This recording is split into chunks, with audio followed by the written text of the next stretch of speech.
As 10 pragas do Egito são um testemunho único do poder de Deus, revelando sua soberania sobre reis, deuses e a própria criação.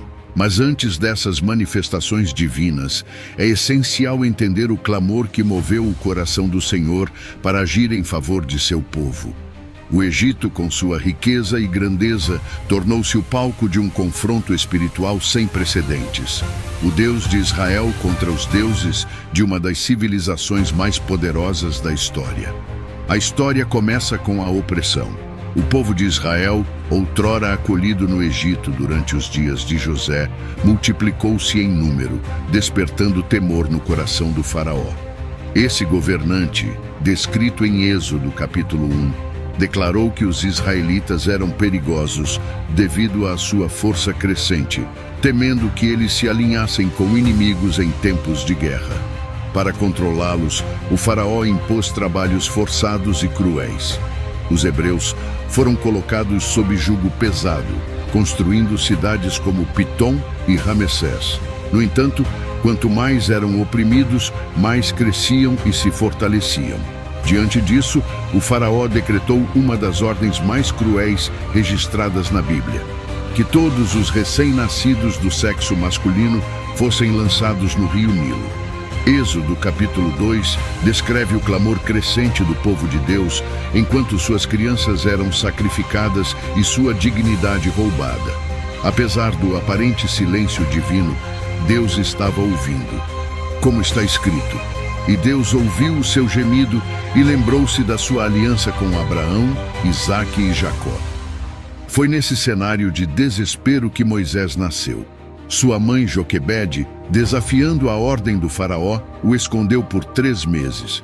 Quando não podia mais protegê-lo, ela colocou o bebê em um cesto selado com betume e o deixou nas águas do Nilo, o mesmo rio que deveria ser sua sentença de morte. Deus, em sua providência, transformou o rio em um canal de salvação.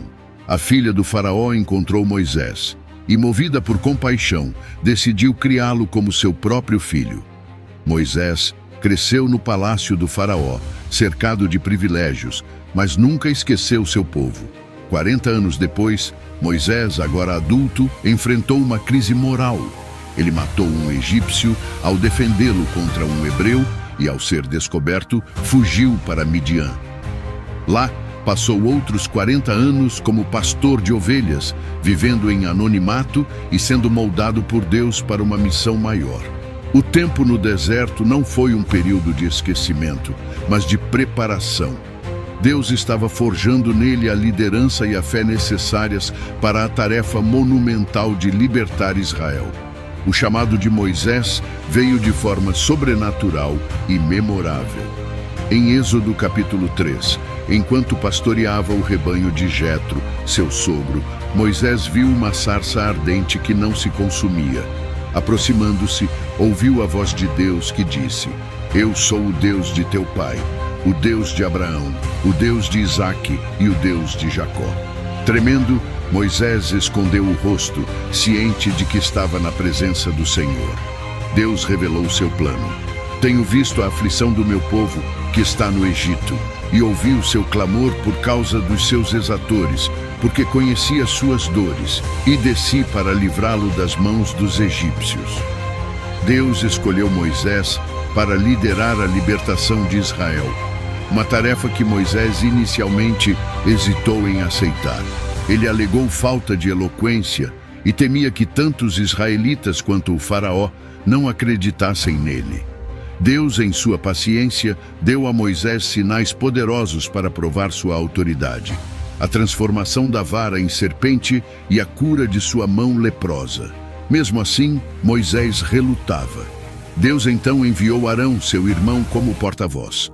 Êxodo capítulo 4 registra a palavra de encorajamento de Deus: "Vai agora, e eu serei com a tua boca e te ensinarei o que hás de falar." Com essa garantia, Moisés voltou ao Egito para confrontar o faraó. O confronto que se seguiria não era apenas entre 2 homens ou 2 nações, mas entre o Deus de Israel e os deuses do Egito. Êxodo capítulo 12 deixa claro: Contra todos os deuses do Egito executarei juízos. Eu sou o Senhor. As 10 pragas não foram meros desastres naturais. Elas foram demonstrações diretas da soberania de Deus sobre cada aspecto da vida egípcia, desde as águas do Nilo até a luz do sol. Moisés e Arão foram ao faraó com uma mensagem clara e poderosa. Assim diz o Senhor: deixa ir o meu povo. Esta declaração desafiava diretamente a autoridade do faraó, que era considerado uma divindade viva. A resposta inicial do faraó foi de escárnio e desafio. Quem é o Senhor, para que eu ouça a sua voz e deixe ir Israel? Não conheço o Senhor, nem tampouco deixarei ir Israel. Assim, o palco estava montado para que Deus demonstrasse seu poder de forma inegável. O clamor de Israel, que parecia ignorado por tanto tempo, estava prestes a ser respondido com a força de 10 pragas que abalariam o Egito. Cada praga atingiria uma área estratégica da vida e da crença egípcia, revelando que não há Deus como o Senhor. O que começava como um embate entre Moisés e o faraó, logo se tornaria um testemunho para todo o mundo da soberania e glória do Deus de Israel. A primeira confrontação e os sinais divinos. O confronto entre Moisés e o faraó marcou o início de uma série de eventos que mudariam não apenas o curso da história de Israel, mas a percepção mundial sobre o poder de Deus. Este encontro não foi meramente político, foi um embate espiritual entre a autoridade divina e a teimosia humana. Para compreender o impacto desse primeiro confronto, é necessário explorar tanto o contexto cultural do Egito, quanto o simbolismo presente em cada ato divino. O faraó, considerado um deus vivo pelo povo egípcio, governava com absoluta autoridade. Ele não reconhecia o Deus de Israel e via os hebreus como uma ameaça à estabilidade de seu império. O Êxodo capítulo 5 registra o momento em que Moisés e Arão se aproximaram pela primeira vez do faraó e declararam: assim diz o Senhor, Deus de Israel, deixa ir o meu povo para que me celebre uma festa no deserto.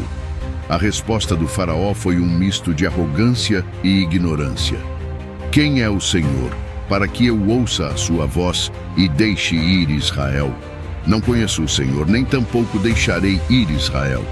Esta resposta encapsula a visão do faraó sobre o Deus de Israel como irrelevante diante de seu próprio poder e dos deuses egípcios. Ao invés de obedecer, o faraó intensificou o sofrimento do povo hebreu. Ele ordenou que os israelitas continuassem fabricando tijolos, mas sem fornecer a palha necessária, forçando-os a buscá-la sozinhos. Esse aumento na opressão parecia um revés para Moisés e Arão, e até mesmo o povo começou a questionar se Deus realmente os libertaria. Mas esse endurecimento era parte do plano divino. Deus permitiu que o faraó resistisse para que sua glória fosse revelada de forma mais grandiosa. Em Êxodo capítulo 7, Deus instruiu Moisés e Arão a se apresentarem novamente ao faraó, desta vez com um sinal de sua autoridade. Moisés ordenou que Arão lançasse sua vara ao chão diante do faraó, e ela se transformou em uma serpente. Este ato, além de ser impressionante, carregava um simbolismo profundo.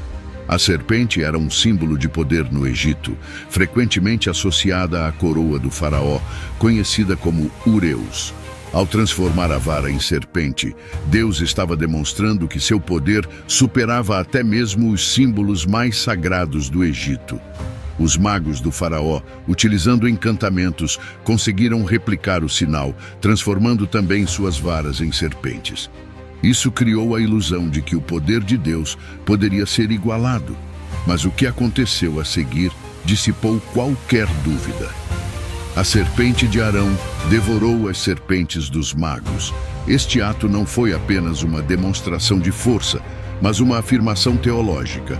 Os deuses do Egito eram impotentes diante do Deus de Israel.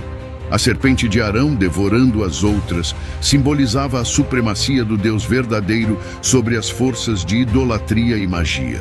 Ainda assim, o coração do faraó permaneceu endurecido. Ele rejeitou o pedido de Moisés, mesmo diante de um sinal tão evidente.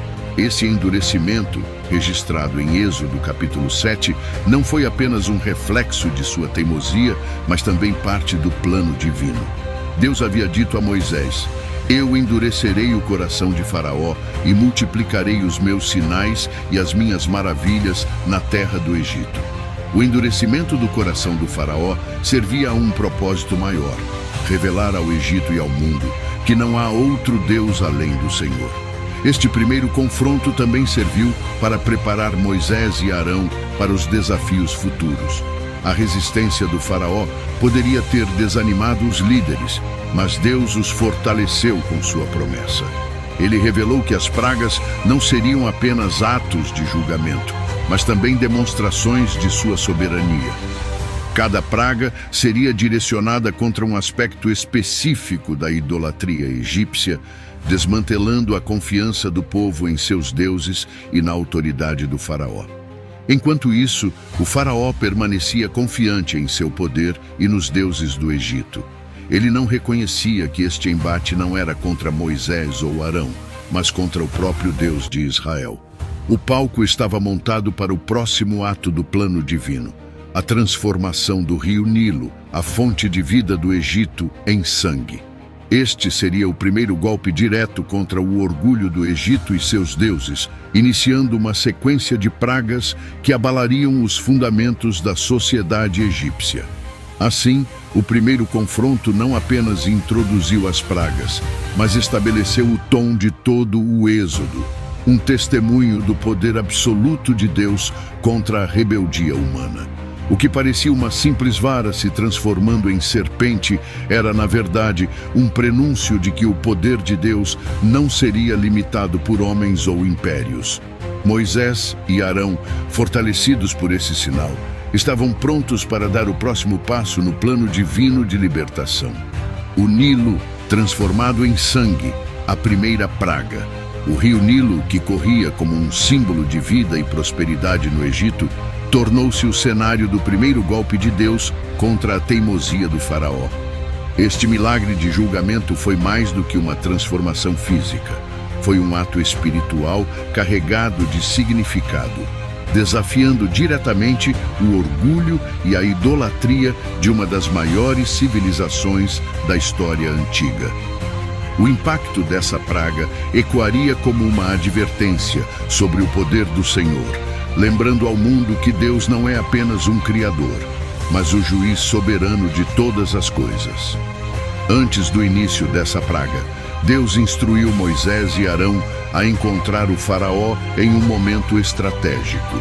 Conforme registrado em Êxodo capítulo 7, Deus disse a Moisés: vá ao Faraó pela manhã, quando ele estiver indo às águas, e diga-lhe: assim diz o Senhor, com esta vara que está na minha mão, ferirei as águas do Nilo, e elas se transformarão em sangue.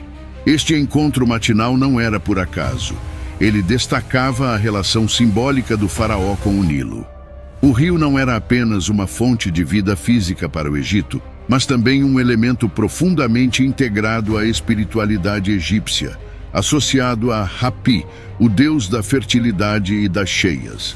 Ao confrontar o Faraó junto às margens do Nilo, Moisés e Arão estavam desafiando não apenas um homem, mas todo